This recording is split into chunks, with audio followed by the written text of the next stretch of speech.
Okay, good morning friend. હવે last video જોઈ ગયા, સમજી ગયા છો. હવે આગળની થોડી ચર્ચા સમજવી છે.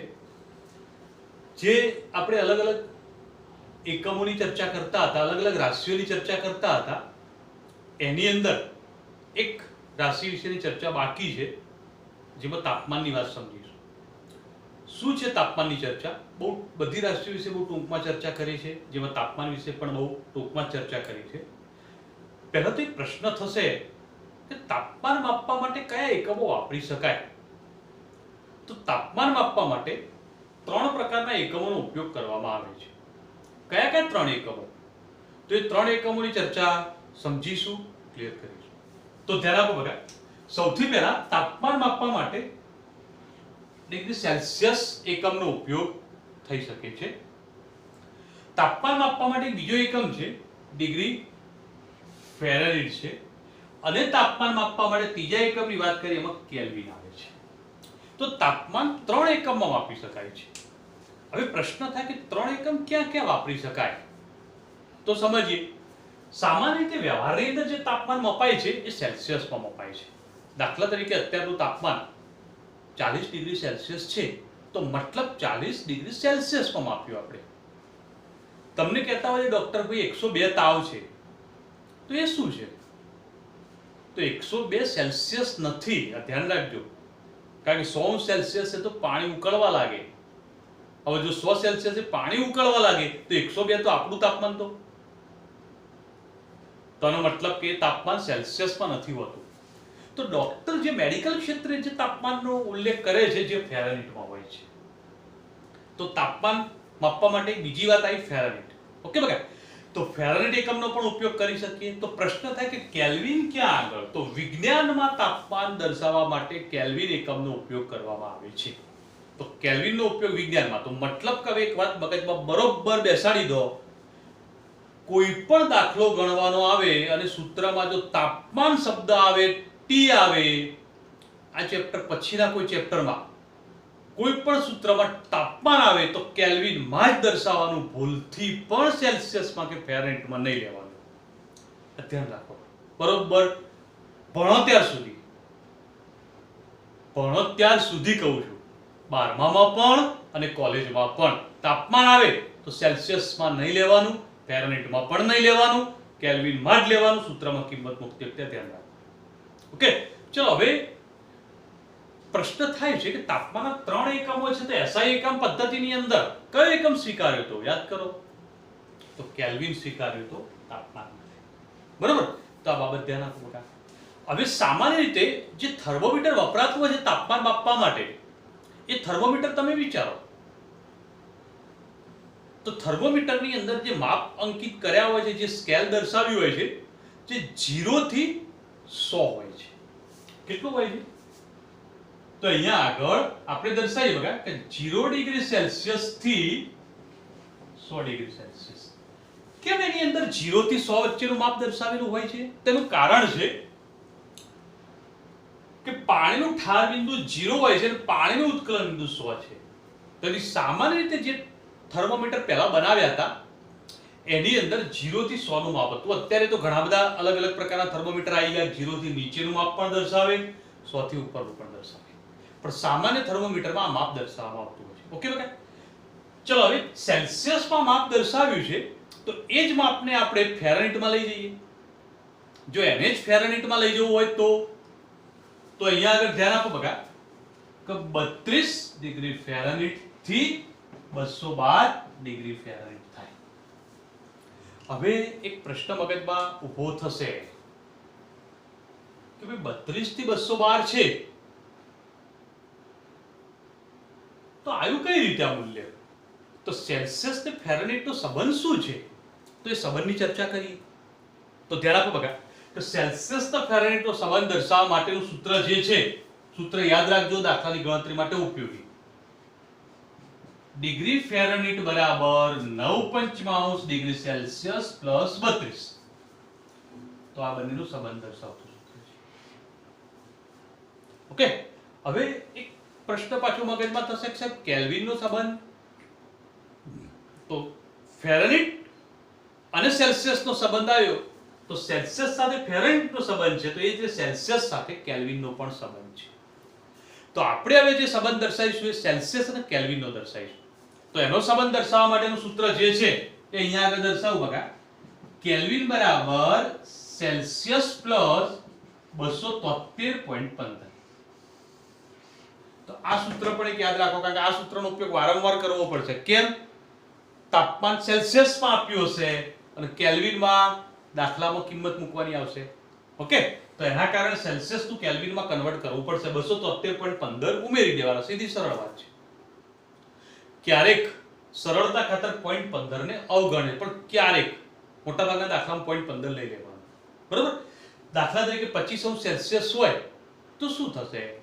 તો પ્લસ 273 કરો, 298.15 કેલ્વિન થઈ ગયું. સીધી વાત છે. ઓકે, તો આ વાત સરળ છે. પણ આ સંબંધ જે છે સમજી લઈએ.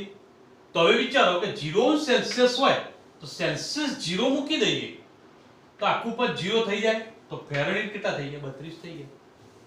ઓકે, જો સેલ્સિયસ 100 હોય તો અહીંયા 100 મૂકો તો અહીંયા આગળ ફેરનહીટ બરાબર 9.95 ગુણ્યા 100 પ્લસ 32. તો અહીંયા આગળ 20 180 પ્લસ 32, 180 પ્લસ 32 એટલે 212 ફેરનહીટ થઈ ગયું. મતલબ 100 સેલ્સિયસ હોય તો 212 ડિગ્રી ફેરનહીટ થાય. બરોબર? તો અહીંયા આગળ આપણે શું કર્યું બકા? સેલ્સિયસ ફેરનહીટનો સંબંધ ક્લિયર કર્યો. હવે પ્રશ્ન થાય, કોયડો સોલ્વ કરીએ બકા, કે તમને મૂલ્ય ફેરનહીટમાં આપ્યું હોય તેનું કેલ્વિનમાં કન્વર્ટ કરો. તો ફેરનહીટનું કેલ્વિનમાં કન્વર્ટ કરવાનું છે. એ કેવી રીતે કરીશું?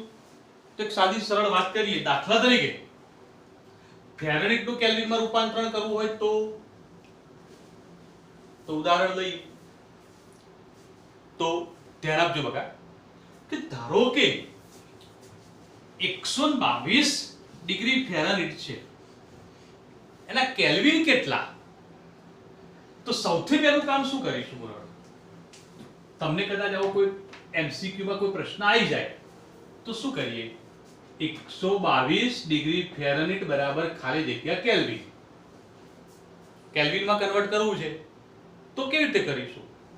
તો ધ્યાન આપો બકા કે ફેરનહીટનું પહેલા સેલ્સિયસમાં રૂપાંતરણ કરી દઈએ અને સેલ્સિયસનું પછી કેલ્વિનમાં કરી દઈએ તો સરળ થઈ ગઈ આપણા માટે વાત.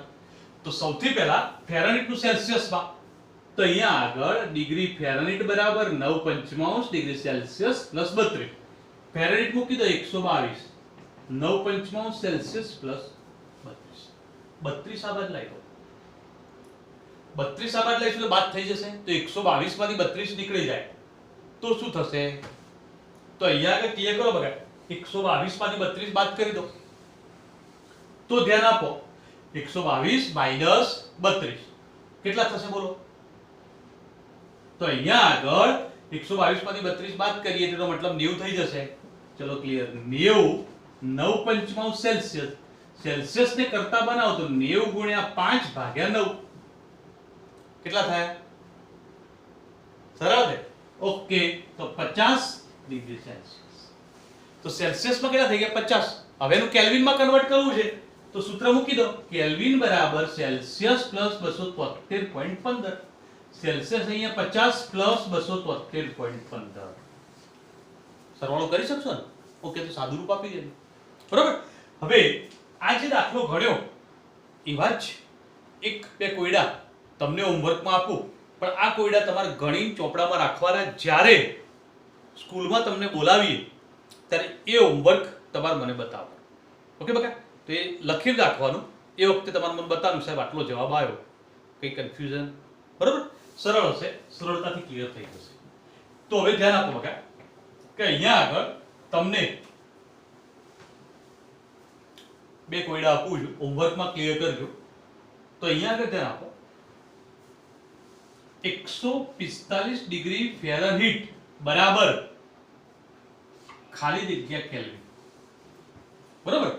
અને બીજી વાત કરે છે કે 500 કેલ્વિન બરાબર ખાલી જગ્યા ડિગ્રી ફેરનહીટ. બે પોઈન્ટ હોમવર્કમાં કરજો. બરોબર?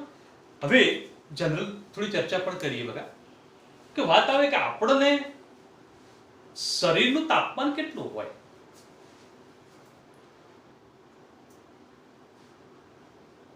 તો આપણા શરીરનું ટેમ્પરેચર જે છે એ 36 થી 37 ની વચ્ચે હોય. કેટલું છે? 36 થી 37 ની વચ્ચે, જે નોર્મલ ટેમ્પરેચર છે. ઓકે, હવે જો 36 થી 37 ની વચ્ચે હોય તો આપણે ધારો કે 37 માની લઈએ, તો એક કામ બીજું કરો કે ભાઈ નોર્મલી આપણું ટેમ્પરેચર ફેરનહીટમાં કેટલું હોવું જોઈએ? તો 37 ડિગ્રી સેલ્સિયસ બરાબર ખાલી જગ્યા ફેરનહીટ. બરોબર? જો ટેમ્પરેચરમાં 37 ની જગ્યાએ 38 કે 39 થાય તો પણ આપણને તાવ આવ્યો એવો અહેસાસ થઈ જાય છે. મતલબ એ ઘણો મોટો ફેરફાર ગણાય છે આપણા શરીર માટે, અને તાવની ઇફેક્ટ આપણને દર્શાવે છે. તાપ પણ ગણી દેજો, એક સરળ વાત છે, સૂત્રમાં કિંમત જ મૂકવાની છે. ઓકે બકા, હવે એક વાત કરીએ તાપમાન માટે કે ટેમ્પરેચરમાં તમે સેલ્સિયસમાં અભ્યાસ કર્યો ત્યારે થોડું સમજ્યા હશો કે સેલ્સિયસમાં ઋણ મૂલ્ય શક્ય છે. 0 થી નીચે મૂલ્ય જાય તો સેલ્સિયસમાં ઋણ મૂલ્ય શક્ય છે. તમે ઘણી વખતે જોતા હશો ભાઈ યુરોપનું તાપમાન, રશિયાનું તાપમાન તો -10, -20, -50 પણ જતું રહે છે. તો ઋણ મૂલ્ય શક્ય છે. તો એ જ રીતે ફેરનહીટમાં પણ ઋણ મૂલ્ય શક્ય છે. ઓકે, પણ કેલ્વિનમાં જો જોવા જઈએ તો કેલ્વિનમાં ઋણ શક્ય નથી. કેલ્વિનમાં નાનામાં નાનું તાપમાન 0 કેલ્વિન જ હોય. ઓકે નહીં લખ્યું, 0 કેલ્વિન લખ્યું છે. ઓકે, તો નાનામાં નાનું તાપમાન 0 કેલ્વિન જ હોય. 0 કેલ્વિન થી નાનું કેલ્વિનમાં મૂલ્ય શક્ય નથી. કેમ શક્ય નથી? એનો જવાબ 5મા ચેપ્ટરમાં મેળવીશું, પણ એક જ વાક્યમાં જવાબ આપી દો બકા કે 0 કેલ્વિન કરતા નાનું મૂલ્ય શક્ય નથી. કેમ કે કદનું ઋણ મૂલ્ય શક્ય નથી. કારણ કે કેલ્વિન માપક્રમ કદના આધારે નક્કી કર્યો હતો. 5મા ચેપ્ટરમાં થોડી ચર્ચા એના માટે કરીશું, ડિટેલમાં સમજીશું. પણ કદનું ઋણ મૂલ્ય શક્ય નથી. કદ ઋણમાં ના જાય તો તાપમાન કેલ્વિનમાં પણ ઋણમાં ના જાય. ઓકે, તો ખાલી જાણકારી માટે ચર્ચા કરી, આખી વાત ડિટેલમાં 5મા ચેપ્ટરમાં ક્લિયર થશે. તો આપણે અહીંયા આગળ જે વાત કરી આખી ચર્ચા તાપમાનની કરી, સમજી ગયા? ધ્યાન રાખજો. ઓકે બકા, હવે આગળની ચર્ચા સમજીએ અને ક્લિયર કરીએ. ધ્યાન આપો. ચલો બેટા, હવે એક આખા ટોપિક ચેન્જ થાય છે. અત્યાર સુધીમાં આપણે વાત કરી ગયા બકા કે કેટલાક એકમોની ચર્ચા થઈ ગઈ. હવે દાખલા તરીકે લંબાઈ માપીએ છીએ, કદ માપીએ છીએ કે તાપમાન માપીએ છીએ. કોઈ પણ આવું મૂલ્ય માપીએ ત્યારે એના માપનની અંદર કંઈક અનિશ્ચિતતા આવવાની શક્યતા રહેતી હોય છે. મતલબ કંઈક ખામી આવવાની શક્યતા રહેતી હોય છે. હવે અનિશ્ચિતતા આવી શકે, આપણી ચોકસાઈ ઉપર આધાર રાખે છે. પણ જ્યારે આવા મૂલ્યો લખીએ છીએ, આવા મૂલ્યો દર્શાવીએ છીએ, ત્યારે ઘણી વખતે અનિશ્ચિતતા આવવાની શક્યતા રહેતી હોય છે. તો એ ટોપિક જે છે એના ઉપર ફોકસ કરીએ અને એની અંદર વાત કરીએ કે વૈજ્ઞાનિક પદ્ધતિ દ્વારા કોઈ પણ સંખ્યાને લખવાની જરૂરિયાત કેમ પડી. કોઈ પણ સંખ્યા લખીએ તો વૈજ્ઞાનિક પદ્ધતિ દ્વારા લખવાની જરૂરિયાત કેમ પડી. દાખલા તરીકે તમે કોઈ સંખ્યા લખો છો 245, તો આવી સંખ્યાઓ લખવાની કોઈ પ્રોબ્લેમ નથી. 1.18 તો પણ કોઈ મુશ્કેલી નથી. પણ કેટલીક સંખ્યાઓ એવી છે કે જેને દર્શાવી હોય તો ઘણી મોટી સંખ્યા અથવા ઘણી નાની સંખ્યા હોય છે. દાખલા તરીકે એવોગેડ્રો નંબર. શું છે એવોગેડ્રો નંબર? એની ચર્ચા આપણે આ ચેપ્ટરમાં પાછળ કરીએ છીએ, પણ હાલ ખાલી સંખ્યા ઉપર ફોકસ કરવો છે. ધ્યાન આપજો બકા. તો એવોગેડ્રો નંબર લખવો હોય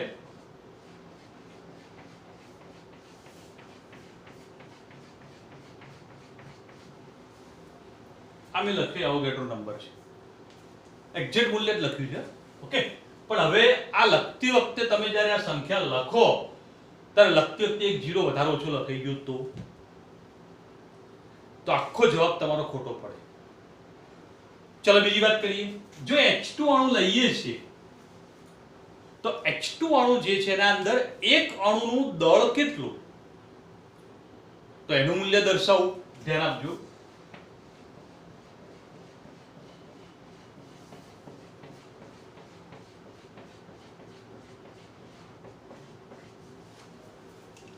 આ એક્ઝેક્ટ મૂલ્ય લખ્યું છે. ઓકે, હવે એક હાઇડ્રોજનના એક અણુનું દળ આટલું છે. હવે આ તો દળ લખતી વખતે 0 આમાં એક વધઘટ થઈ ગઈ તો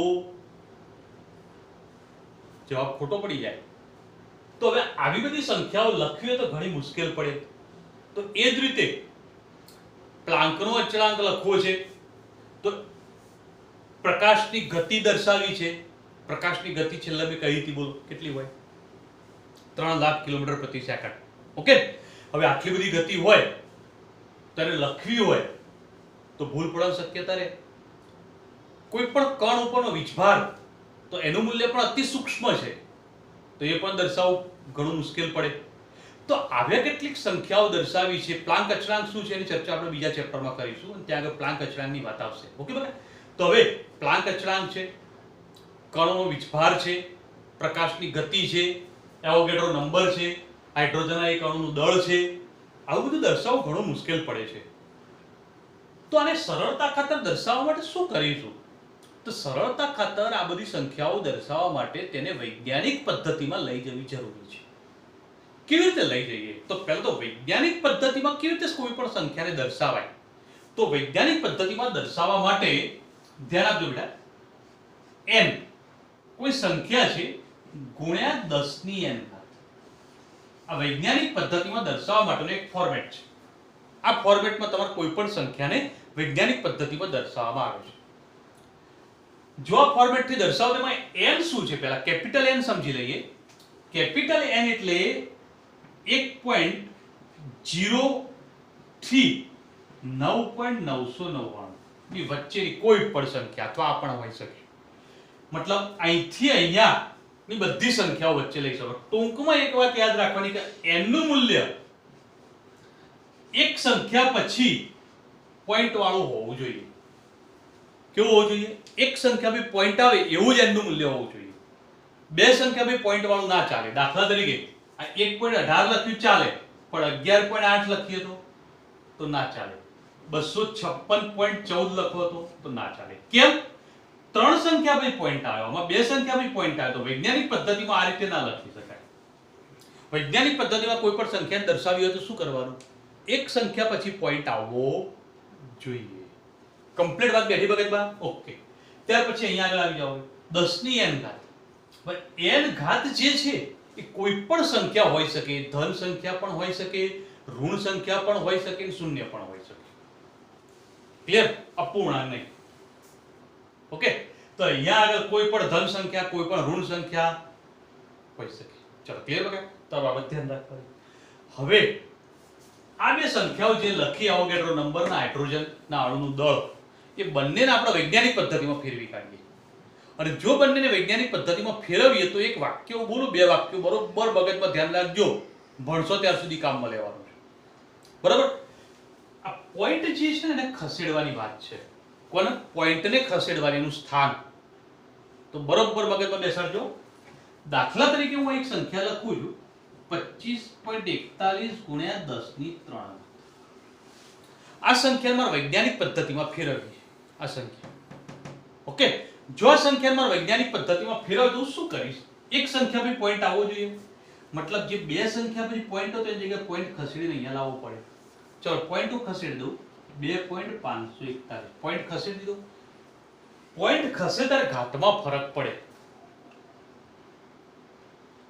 કેવી રીતે ફરક કરીશું? તો હું વાક્ય બોલું બરોબર મગજમાં બેસાડો. જો પોઈન્ટ ડાબી બાજુ ખસે તો ઘાત એટલી વધે. શું ખબર પડી ગઈ? જો પોઈન્ટ ડાબી બાજુ ખસે તો જેટલા સ્થાન ખસે એટલી ઘાત વધી જાય. બરાબર? કેટલા સ્થાન ખસ્યા બકા? એક સ્થાન ના, તો એટલી ઘાત વધી જાય. તો 10 ની કેટલી ઘાત હતી બકા? 3 હતી, તો એક વધી જાય. તો આ વૈજ્ઞાનિક પદ્ધતિમાં ફેરવી. બોલો, વૈજ્ઞાનિક પદ્ધતિમાં મેં જે રૂપાંતરણ કર્યું, જે કન્વર્ઝન કર્યું, એમાં કોઈને કોઈ પ્રોબ્લેમ બકા? ઓકે, ચલો હજી પણ એક ઉદાહરણ દઉં છું બીજું. 945.48 ગુણ્યા 10 ની -5. હવે ખાસ ધ્યાન આપજો. બરોબર અહીંયા આગળ સમજો. માઈનસ ઘાત આવે ત્યારે કન્ફ્યુઝન થઈ જાય છે. અને કન્ફ્યુઝન ના થાય એટલા માટે ધ્યાન આપવાનું. હવે જુઓ પોઈન્ટ આ બાજુ ખસવું છે, વૈજ્ઞાનિક પદ્ધતિમાં ફેરવવા માટે એક વાત તો ક્લિયર છે, બે પોઈન્ટ ખસવું પડશે. ક્લિયર? ચલો બે પોઈન્ટ ખસવું પડે એટલે અહીંયાથી બે પોઈન્ટ આ બાજુ ખસ્યા, બરાબર? બે પોઈન્ટ ખસો કઈ બાજુ ખસ્યા છે? ડાબી બાજુ. જો જમણી બાજુ ખસ્યા હોત તો ઘાત ઘટે, બરાબર? યાદ રાખજો, ડાબી બાજુ ખસીએ તો ઘાત વધે. એક જ વાક્ય યાદ રાખજો, એટલે પહેલા એક જ બોલ્યો, કારણ કે બે યાદ રાખવા જશો તો ડાબી બાજુ ખસતા ઘાત વધે, જમણી બાજુ ખસતા ઘાત ઘટે. બે યાદ રાખવા જશો ને તો કન્ફ્યુઝ. ઓકે, તો એક જ પોઈન્ટ યાદ રાખો, કયો? ડાબી બાજુ જતા ઘાત વધે. ઓકે, ચલો બે પોઈન્ટ ડાબી બાજુ ખસે તો ઘાત વધે. હવે -5 હતી અને એમાં 2 ઉમેર દો, કેટલા થયા? -3. તો 10 ની -3 આવે. ધ્યાન રાખજો, -7 ના કરતા. આ -5 માંથી -3 થયા, મતલબ ઘાત વધી કહેવાય. કન્ફ્યુઝન નથી ને? ઓકે, તો ઘાત વધી. તો આ પોઈન્ટ એક ધ્યાનમાં રાખો. કોઈ મુશ્કેલી, કન્ફ્યુઝન? ઓકે, સરસ. તો આ પોઈન્ટ ક્લિયર થઈ ગયો બગા? તો ઘાતમાં ફેરફાર. હજુ એક ઉદાહરણ, ચલો 0.00248 ગુણ્યા 10 ની -3.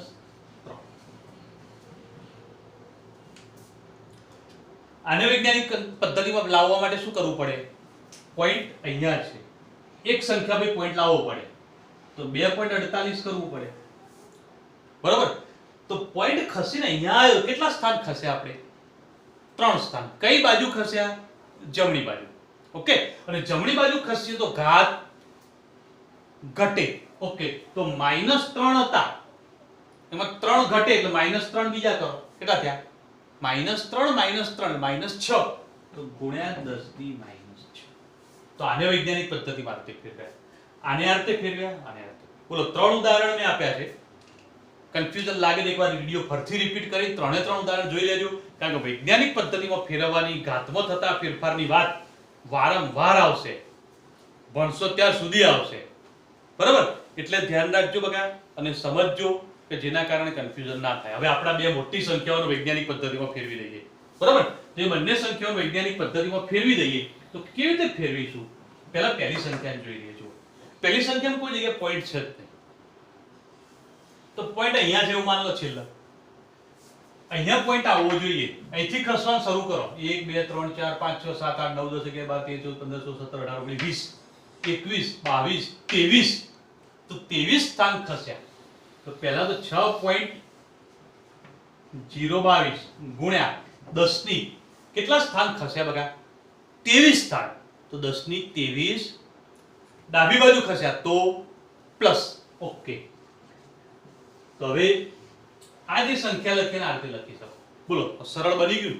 તો વૈજ્ઞાનિક પદ્ધતિમાં ફેરવવાની વાત આ ધ્યાન રાખવાનું. ચલો હવે આને ફેરવી દઈએ. પોઈન્ટ અહીંયા છે, એક સંખ્યા પર પોઈન્ટ એટલે અહીંયા લાવવો પડે, તો 1.66. હવે અહીંથી ખસવાનું શરૂ કરો તો ટોટલ 23 જીરો છે. 23 જીરો પછી એક ખસે એટલે 24 સ્થાન ખસે. 24 સ્થાન કઈ બાજુ ખસ્યા? જમણી બાજુ ખસ્યા. અને જમણી બાજુ ખસે તો ઘાત ઘટે. કેટલી? 24. તો 10 ની -24. બોલો, વૈજ્ઞાનિક પદ્ધતિમાં ફેરવવાની વાત કમ્પ્લીટ, બરોબર મગજમાં બેસી ગઈ બકા? તો કન્ફ્યુઝન લાગે તો એકવાર ફરીથી આખો ટોપિક વિડિયો રિપીટ કરી અને ફરીથી બધા ઉદાહરણો સાથે ક્લિયર કરી દેજો. પણ એક વાત યાદ રાખવાની કે આગળની સંખ્યા હંમેશા આ ફોર્મેટમાં આવવી જોઈએ, મતલબ એક સંખ્યા પછી પોઈન્ટ આવે એવી હોવી જોઈએ, બરોબર? ડાબી બાજુ ખસીએ તો ઘાતમાં શું થાય, જમણી બાજુ ખસીએ તો ઘાતમાં શું થાય, બરોબર? ધ્યાન રાખજો. ઓકે, ચલો હવે એના ગુણાકાર ભાગાકાર કેવી રીતે થાય અને સરવાળા બાદબાકી કેવી રીતે થાય એની ચર્ચા પણ સમજી લઈએ. ધ્યાન રાખો. ચલો બેટા, હવે વૈજ્ઞાનિક પદ્ધતિમાં કેવી રીતે ફેરવવું એની વાત સમજી ગયા, આખી ચર્ચા ક્લિયર, બરોબર? કન્ફ્યુઝન લાગે તો વિડિયો એકવાર રિપીટ કરી દેજો, જોઈ લેજો, સમજી લેજો. ફિઝિક્સમાં પણ સેમ ટોપિક તમે ભણી ગયા હશો, સેમ ટોપિક આવે છે, તો છતાં અહીંયા રિપીટ થઈ ગયું, એકવાર ફરીથી સમજી. હવે વાત કરીએ કે ભાઈ તમે કોઈ દાખલાઓ ગણતા હો તો એની અંદર ગુણાકાર ભાગાકાર સરવાળા બાદબાકી કેવી રીતે કરવા, તો એ પણ ચર્ચા સમજીશું અને ક્લિયર કરી દઈએ. તો બોલું ધ્યાન આપજો બકા.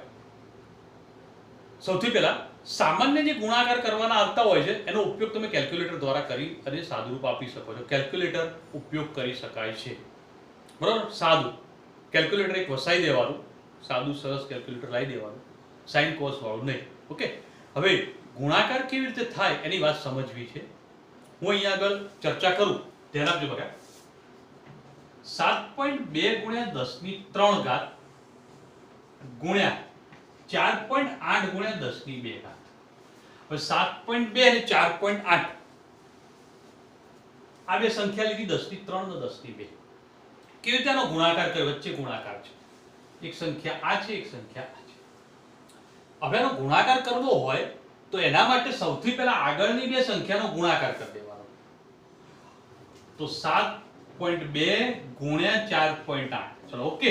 અને 10 ની ઘાત વાળા બે પદ છે એમાં ગુણાકારના નિયમ પ્રમાણે આધાર સરખો હોય તો ઘાતાંકનો સરવાળો થાય. ચલો ક્લિયર. તો હવે 10 ની 3 વત્તા 2 કમ્પ્લીટ બગા મેં લખ્યું એ 3 અને 2 છે એટલે 3 વત્તા 2 જે ઘાત હોય તમે ક્લિયર કરી શકો છો.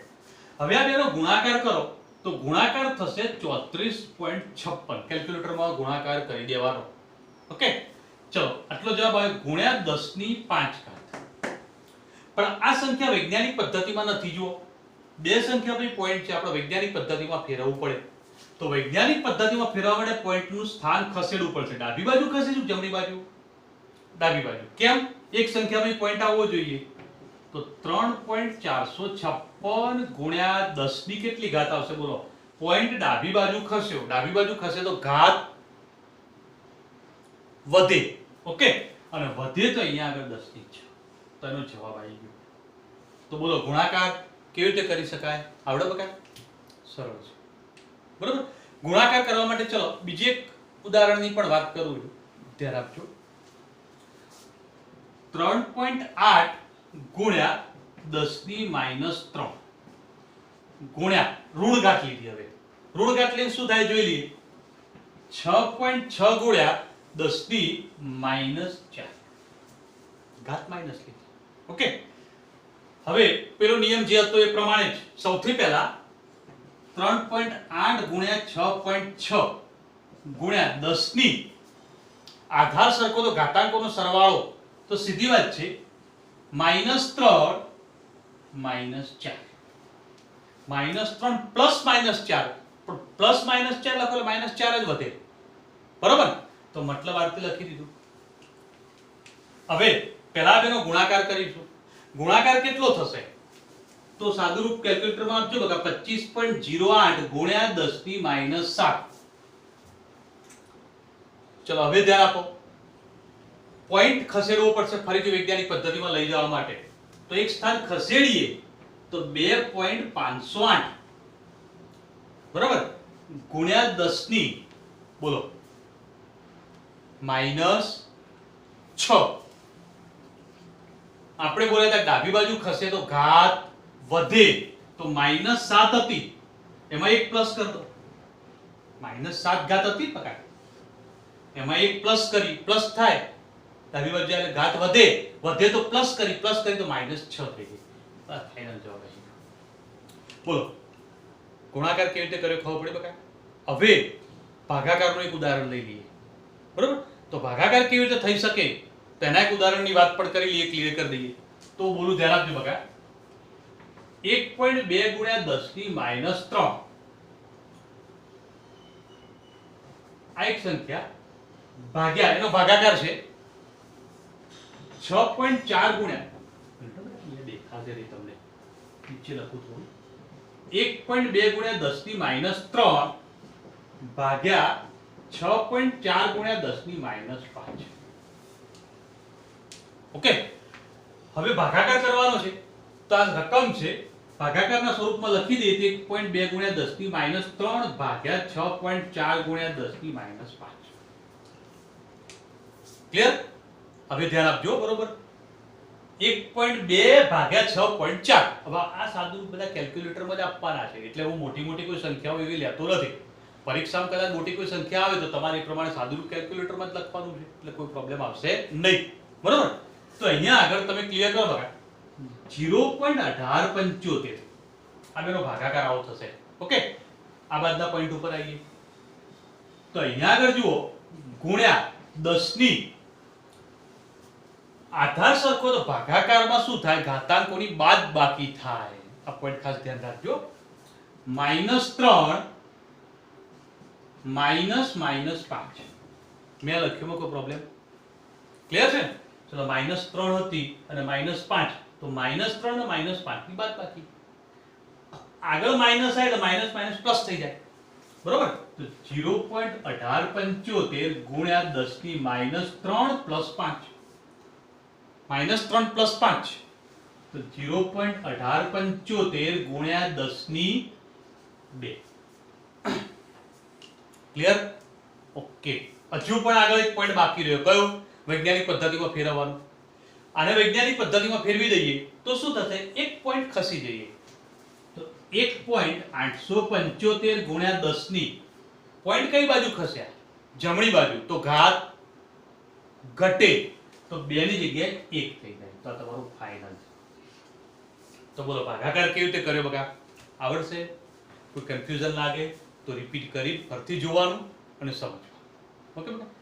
ચલો હવે ગુણાકારની વાત સમજ્યા, ભાગાકારની પણ વાત સમજ્યા. મેન વાત છે સાદુરૂપ આપ્યા પછી ઘાતમાં શું કરવાનું એ વાત સમજવાની અને વૈજ્ઞાનિક પદ્ધતિમાં ફેરવવાની વાત સમજવાની.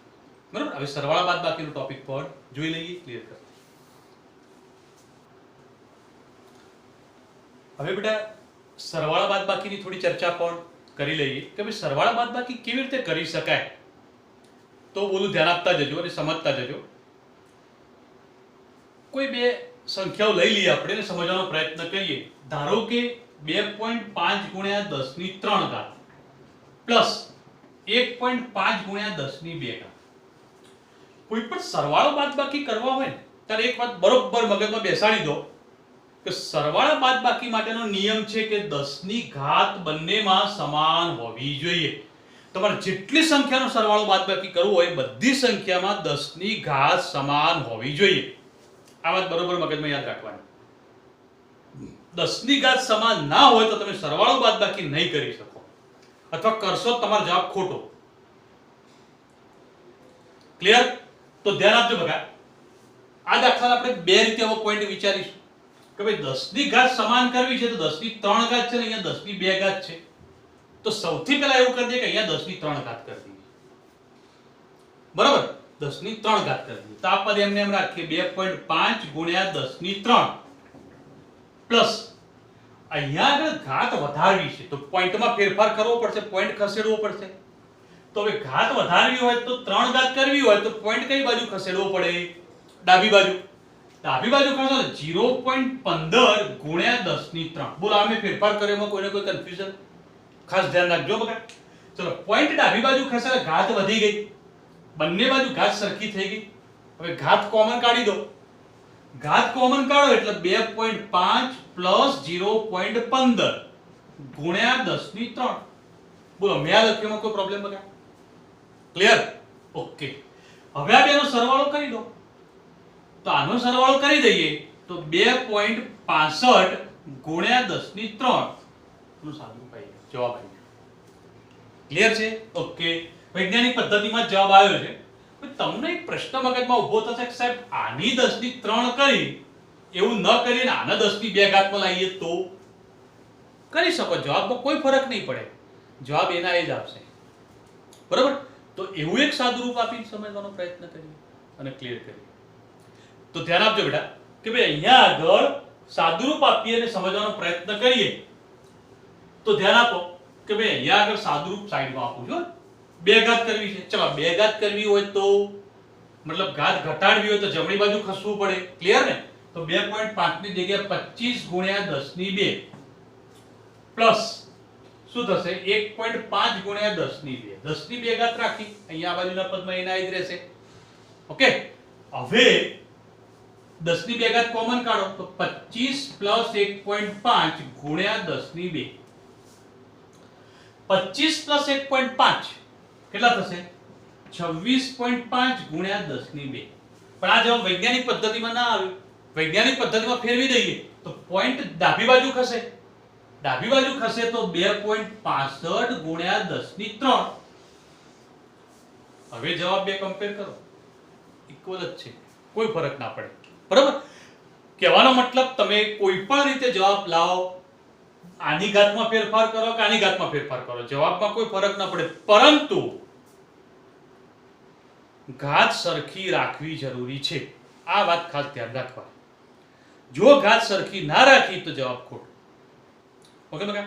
એક ઉદાહરણ બીજું લઈએ અને સમજીએ બાદબાકીનું. હવે બાદબાકીનું ઉદાહરણ લઈ અને સમજાવવાનો પ્રયત્ન કરું છું. તો અહીંયા ધ્યાન આપજો. દાખલા તરીકે એક ઉદાહરણ છે 4.3 ગુણ્યા 10 ની -4 માઇનસ 1.2 ગુણ્યા 10 ની -5. ઓકે બકા? ચલો હવે આનું સાદુરૂપ આપવું છે. સાદુરૂપ આપવા માટે પહેલી વાત શું બકા?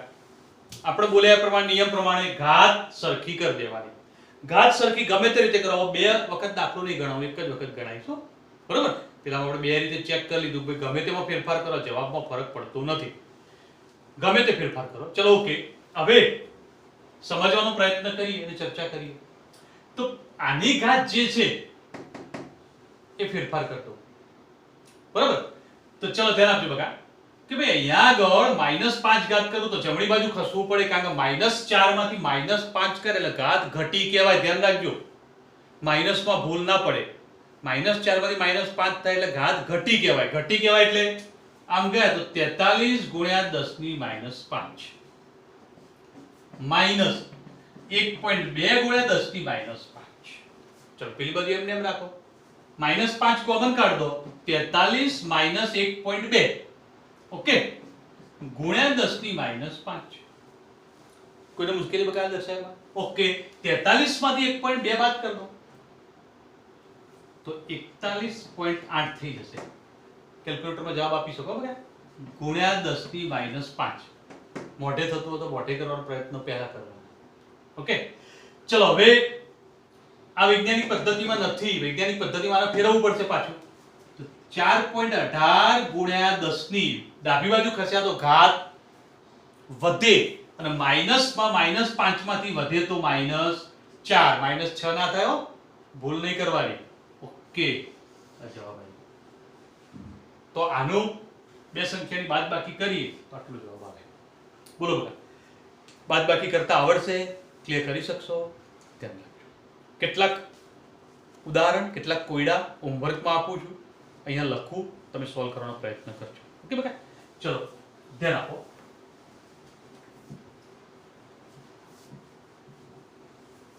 તો લખું છું, હોમવર્કમાં ક્લિયર કરજો બેટા. તો 42.5 ગુણ્યા 10 ની 3 ઘાત ગુણ્યા 8.3 ગુણ્યા 10 ની 5 ભાગ્યા થોડું વધારું છું, સાદુરૂપ આપી શકશો ને? ઓકે 1.8 ગુણ્યા 10 ની 4. સાદુરૂપ આપજો. ઓકે આ બધાનું સોલ્યુશન જ્યારે આપણે મીટિંગમાં મળીએ ત્યારે બતાવવાનું છે અને એ વખતે જોઈ લઈશું. ઓકે હોમવર્ક ત્યારે ચેક કરીશું. બરાબર? ઓકે સેકન્ડ 32.4 ગુણ્યા 10 ની 3 માઇનસ 1.8 ગુણ્યા 10 ની 2. બીજું 1.75 ગુણ્યા 10 ની -3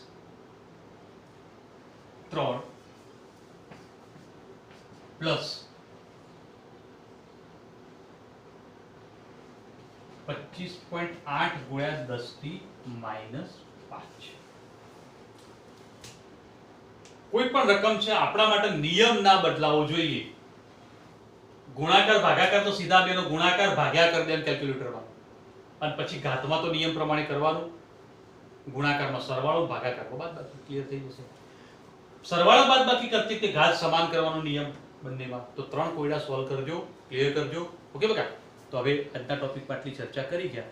નેક્સ્ટ ટોપિકની ચર્ચા નેક્સ્ટ ટાઈમ સમજીશું. ઓકે, બરોબર સમજજો, ક્લિયર કરજો. Good day.